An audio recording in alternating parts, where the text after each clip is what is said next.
Qual é o poder, afinal, que a literatura tem de expandir o nosso imaginário? Nós já falamos sobre isso aqui no canal, então essa é a parte 2 de uma discussão que já apareceu aqui nesse vídeo que está aparecendo para você na tela e que você pode, inclusive, assistir para dar uma olhada na reflexão que a gente fez sobre o imaginário e também nas indicações que eu dei lá naquele vídeo. Como vocês pediram muito, a gente está fazendo aqui essa parte 2 com outras indicações. Então, nós já falamos bastante sobre o que é imaginário, sobre como a literatura é capaz de nos ajudar a expandir esse imaginário, esse repertório cultural.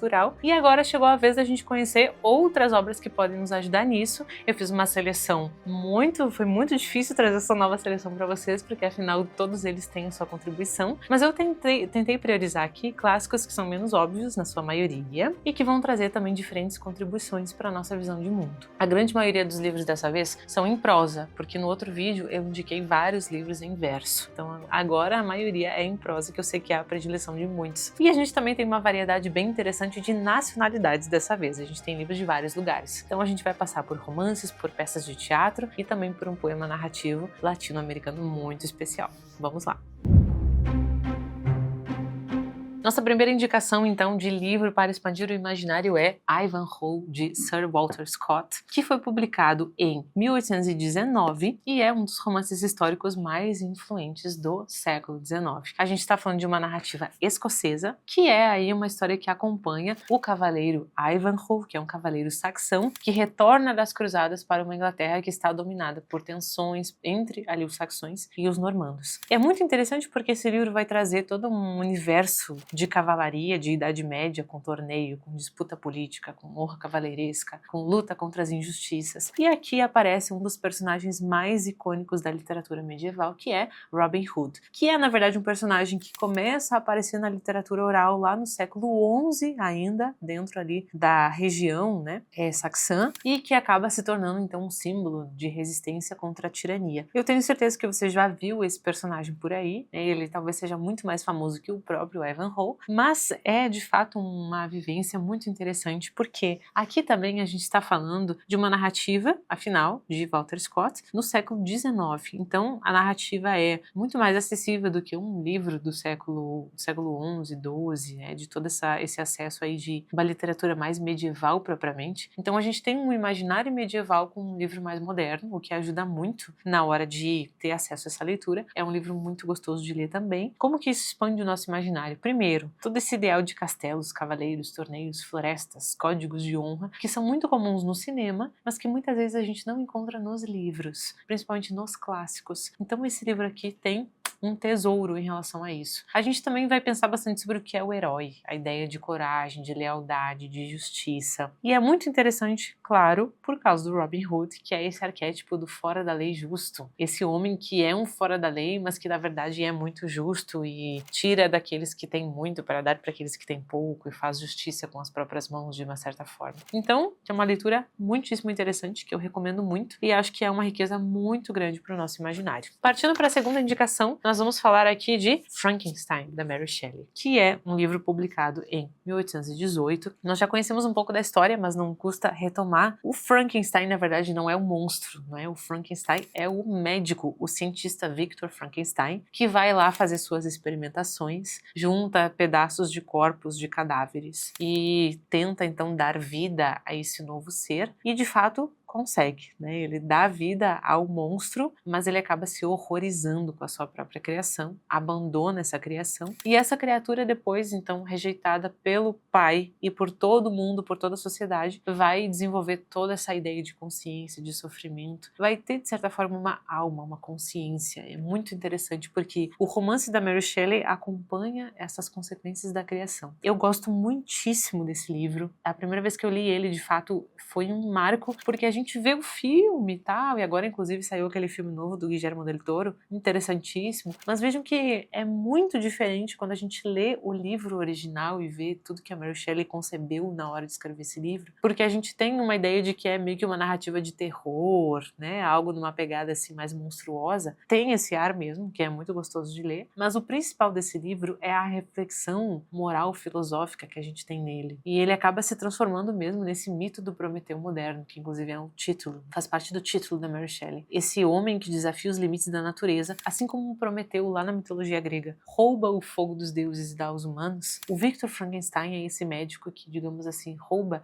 a vida de Deus e faz com que ele consiga criar um novo ser humano a partir de uma matéria já apodrecida. É muito interessante. E do ponto de vista de imaginário, a gente vai pensar, é claro, nesse mito, que sempre vai ser uma forma de enriquecer o imaginário, mas a gente também tem uma ideia aqui de imaginário científico, visual e de uma inspiração que vai ser, assim, um marco. Há, inclusive, linhas teóricas que afirmam que Frankenstein é o primeiro livro de ficção científica da história. E enfim, toda uma cultura de monstros que nós temos posterior está muito embebida aqui. A gente pensa muito sobre os limites da ciência e da responsabilidade humana. Eu gosto muito de pensar também na Mary Shelley, porque vejam, na época ela era casada com o Percy Shelley, que é um grande poeta, brilhante, né? Tem grandes contribuições e, enfim, como todo desafio de uma mulher escrevendo no século XIX, ela consegue vencer muitas barreiras e criar algo absolutamente original. E a criação desse livro também é interessante, porque eles estão lá na mansão do Lord Byron, reunidos numa noite de tempestade, e eles então se sentam para escrever essas histórias, e a Mary Shelley tem essa ideia brilhante. Então, fica aí, né, uma indicação preciosa. Sou fã demais de Frankenstein, acho que vale muitíssimo a leitura. Terceira indicação da vez, a gente vai tratar aqui de um livro muito interessante da literatura espanhola, que é Névoa, do Miguel de Unamuno, publicado em 1914, e vai ser a história de um homem aí chamado Augusto Pérez, que é um homem que está vivendo uma grande crise existencial, profundíssima. Ele acha que se apaixona, mas na verdade não é exatamente uma paixão. Ele está ali questionando o sentido da vida, está totalmente perdido. E ele chega um momento em que ele chega até a confrontar o próprio autor dentro da narrativa. É um romance muito interessante, eu inclusive tive o prazer de traduzi-lo, né? Fica aí a recomendação de um outro vídeo que tem aqui no canal falando só sobre o Miguel de Unamuno e sobre esse processo de tradução. E o romance, ele acaba rompendo essas fronteiras entre o que é realidade e o que é ficção, mas eu acho que o essencial dele é essa reflexão que ele faz sobre liberdade, livre-arbítrio, mais especificamente, destino e sentido da vida, que é algo absolutamente atual. E aqui também é interessante porque nós temos esse jogo de criador e criatura, semelhante ao que acontece no Frankenstein, no sentido de como se relaciona o criador com a criatura. Isso acaba também reverberando um pouco na nossa concepção de Deus, de figura divina e como nós nos relacionamos. É muito interessante. O livro, então, expande o nosso imaginário, porque a gente vai pensar no que é realidade dentro da ficção, nesses limites. A gente também vai pensar bastante sobre uma prosa filosófica. Para quem tem interesse por filosofia, tem dificuldade e não consegue chegar aí na leitura de filosofia, essa é uma boa pedida, é uma boa introdução, porque é um livro de literatura que traz um tom de narrativa filosófica, um tom de livro filosófico. Então acaba sendo um bom caminho para depois chegar aí nas grandes obras de filosofia. Então é de fato um livro muito marcante na literatura e que eu recomendo demais. Muito bom. Vamos seguir na Espanha para falar de uma outra obra maravilhosa, que a gente vai falar de Federico García Lorca, que escreveu aí uma trilogia de peças de teatro. A gente reuniu aqui na chamada trilogia rural e nós estamos falando de Bodas de Sangre, Yerma e La Casa de Bernarda Alba. 3 peças maravilhosas do García Lorca. Assim, o García Lorca por si só sempre é um autor que vale a pena a gente voltar. Primeiro, porque ele é um marco no teatro espanhol moderno, ele é muitíssimo importante, tanto na poesia, mas principalmente no teatro. Essas 3 peças são fundamentais dentro da tradição do teatro mundial. E o García Lorca, ele era um espanhol andaluz, da região da Andaluzia, sul da Espanha. E essa é uma região que tem uma forte influência dos gitanos, né, dos ciganos e dos árabes, dos muçulmanos. Foi uma região por muito tempo dominada pelos muçulmanos. Então, é uma região que tem uma cultura muito própria. É a região das touradas, do flamenco, da cultura cigana. É uma região com um temperamento muito quente, um temperamento expansivo. E o clima é muito quente, mas o temperamento das pessoas também. E isso acaba transparecendo muito, essa força cultural acaba transparecendo muito na literatura do García Lorca. Isso é um dos aspectos que eu mais gosto. Ler o García Lorca é como ler assim um bom flamenco, né? Se você já apreciou alguma música de flamenco, você sabe muito bem do que eu tô falando, a intensidade assim, aquele canto que rasga, que é ao mesmo tempo triste, ao mesmo tempo intenso, que tem uma paixão muito própria. Isso é o universo andaluz. E o universo andaluz conta com essas obras literárias como a do García Lorca. E eu quero falar especificamente aqui sobre uma das peças que nós temos aqui, que é A Casa de Bernarda Alba, que é uma peça muito interessante porque a gente vai ter a Bernarda Alba, que é a matriarca da família. Ela elas acabam passando pela perda, né? Ela é a viúva, ela perde o marido, então é ela e as filhas numa casa e ela é absolutamente autoritária, ela tá passando pelo momento de luto com grande dificuldade, com muita dor, e ela submete as filhas a um período de luto contínuo. Então elas passam anos fechadas em casa, vestindo preto, de luto, e a casa acaba se tornando um espaço de repressão, de desejo, de profundo conflito. Todas essas tensões vão culminar numa tragédia, que eu não vou dizer qual é, mas é um livro, assim, de força. E é muito interessante porque aqui a gente explora o universo simbólico do teatro espanhol, mas também da cultura espanhola como um todo, da cultura andaluza como um todo. A gente tem esses conflitos intensos em relação à autoridade, repressão, liberdade feminina. Ele também serve como uma forma de pensar ditaduras, né? O García Lorca passa aí então por esse momento ditatorial na Espanha e vai transformar isso na literatura e depois vai acabar com as mãos amputadas por isso, que é, enfim, uma das tragédias da vida do García Lorca. E, de fato, é uma peça, assim, que vai expandir o nosso imaginário dramático, que vai nos dar personagens, assim,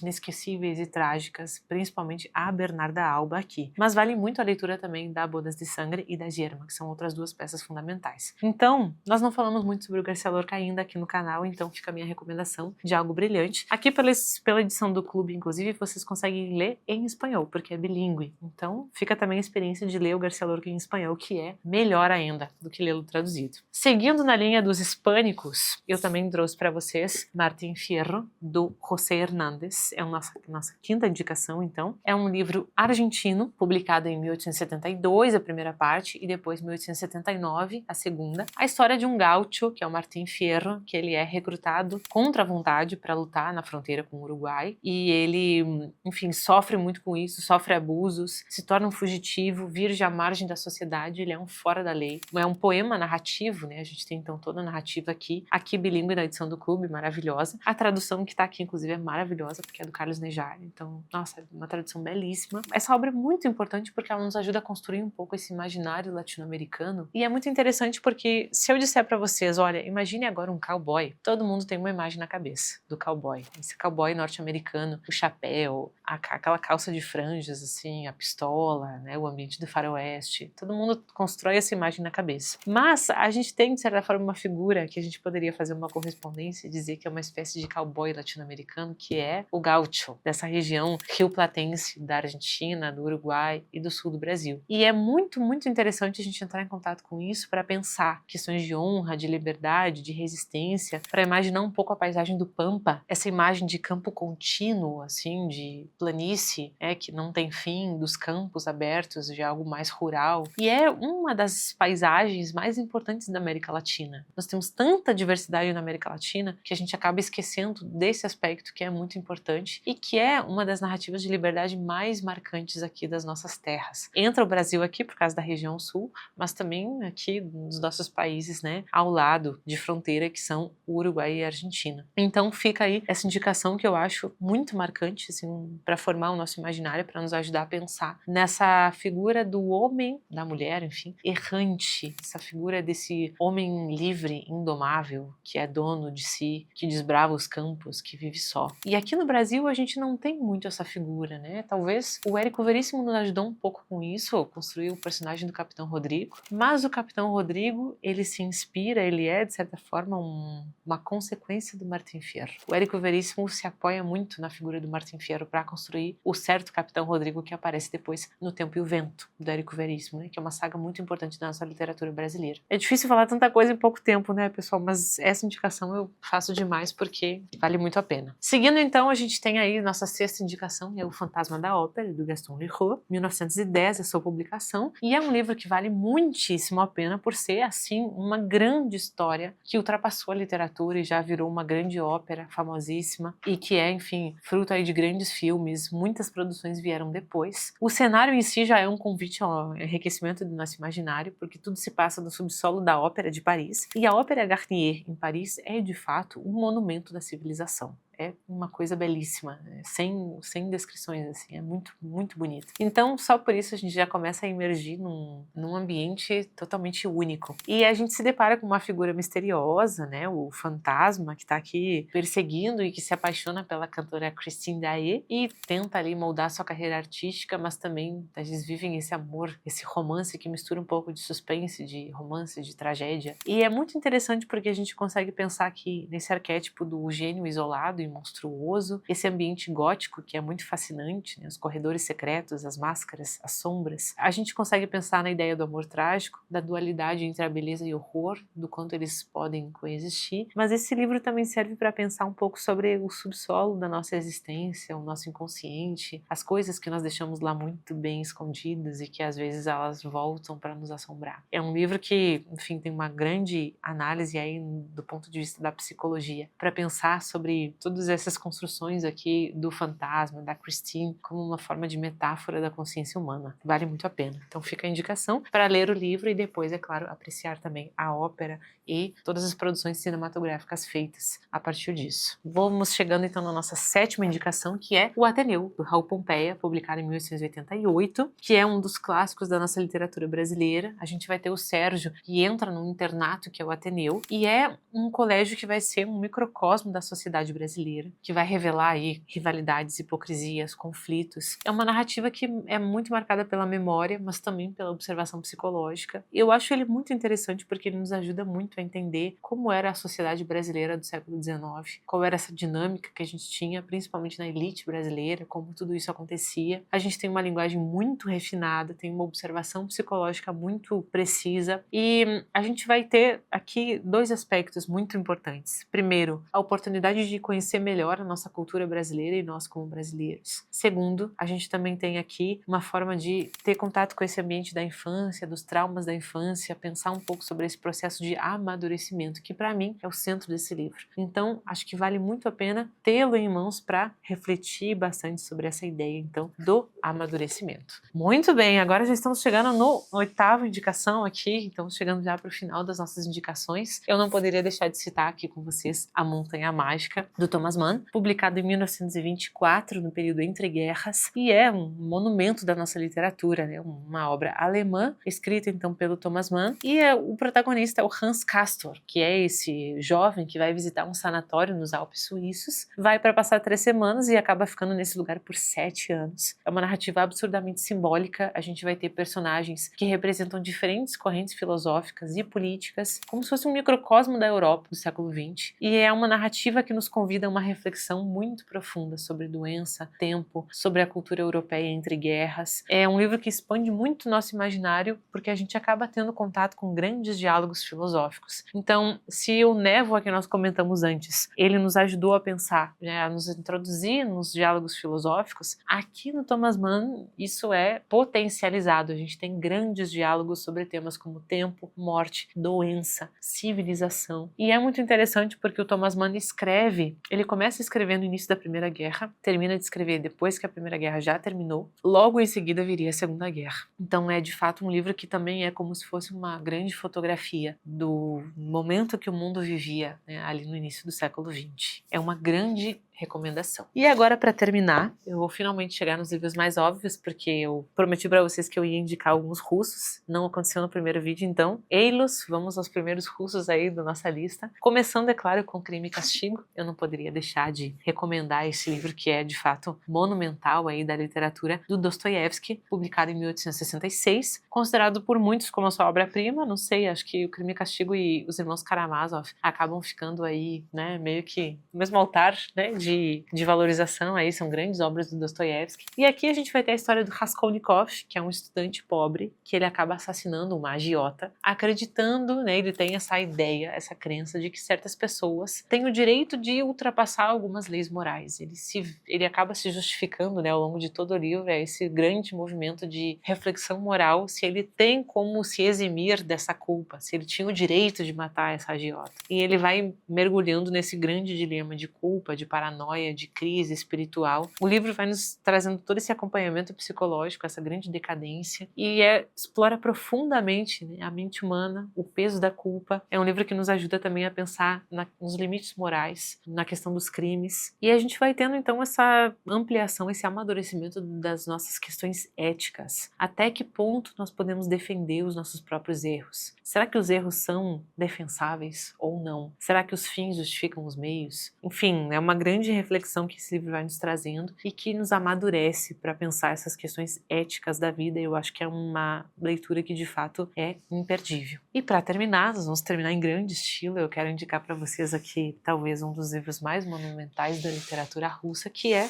Guerra e Paz. Então a gente tem aqui esses pequenos livrinhos na nossa mesa. Essa edição aqui ficou inclusive muito bonita pelo clube. E esses livros são livros que de fato eles são monumentais por si só, não só pelo tamanho, mas por toda a trajetória que nós temos, né? Então, publicados aí mais ou menos na metade do século XIX, escritos pelo Tolstói, é um grande romance, na verdade, a gente dividiu aqui em 2 volumes, né? Mas é um grande romance que acompanha várias famílias russas durante o período das guerras napoleônicas. Então, a gente vai ter aqui, difícil colocar em poucas palavras, né? Mas uma série de batalhas, romances, conflitos pessoais. E a obra, ela vai traduzir um mundo inteiro. Ela é uma obra-mundo. Da mesma forma que Os Miseráveis ganha essa acepção de obra-mundo, a gente pode dizer tranquilamente que Guerra e Paz também é uma grande obra-mundo. E a gente vai ter grandes personagens. Então, a gente tem a ideia do Pierre, da Natasha, do Andrei, que são personagens que vão aparecer aqui, atravessando transformações muito profundas e trazem também um pouco dessa ideia, né? Sempre há uma guerra. Inclusive, nesse momento nós estamos em guerra outra vez. Sempre há uma guerra no mundo. Quem nós somos em meio à guerra? Como estão os nossos conflitos, os mais ínfimos aos maiores, diante de uma guerra? Como nós nos comportamos diante dela? Qual é a importância das pequenas coisas diante de uma guerra? E eu acho que é muito interessante o quanto esse livro também nos ajuda a dar corpo, a dar carne a grandes eventos históricos, que é o que o Tolstói faz aqui. A gente pode estudar as guerras e Napoleão e ter esse olhar distanciado, mas a gente também pode olhar para um romance dessa envergadura e olhar a história acontecendo. Afinal, quando nós falamos de história, de grandes eventos como as guerras, como Napoleão, enfim, nós não estamos falando de fatos assim frios, nós não estamos falando de números, nós estamos falando de pessoas que foram totalmente afetadas por esses acontecimentos, pessoas que viveram a história, passaram por esses acontecimentos históricos gigantescos, da mesma forma que nós também estamos passando por acontecimentos no nosso tempo. De que forma nós nos comportamos diante disso? Eu acho que é uma obra que amplia muito a nossa compreensão da complexidade humana diante do destino, da guerra, inclusive do amor, que também existe em meio à guerra, não é mesmo? Então, seja guerra, seja paz, né? Esse livro aí é uma boa pedida para ampliar o nosso imaginário. E com isso nós fechamos 10 indicações por hoje. Todos esses livros, então, cada um à sua maneira, vão nos ajudar a expandir muito, né, o nosso imaginário. São livros imperdíveis. Agora eu quero saber se vocês querem uma parte 3, porque afinal faltou gente. Pessoal, é impossível citar todos. A gente não falou ainda de Shakespeare, a gente não falou de Cervantes. Eu tô fazendo o meu máximo, então eu quero saber se vocês querem uma parte 3 aí, comentem aqui embaixo pra gente saber. E se tiver interesse, a gente faz uma parte 3 com ainda mais uma lista de grandes clássicos e de que maneira eles nos ajudam a expandir o nosso imaginário. Vejam que uma coisa é um fato. Cada obra é fundamental para nos abrir aí um modelo de experiência que é único, que só ela pode fornecer. E assim como a experiência humana é única, essas vidas literárias que estão aqui postas também são únicas e sempre vão valer a pena. Eu desejo uma boa leitura, deixa o teu like, teu comentário e a gente se vê no próximo vídeo.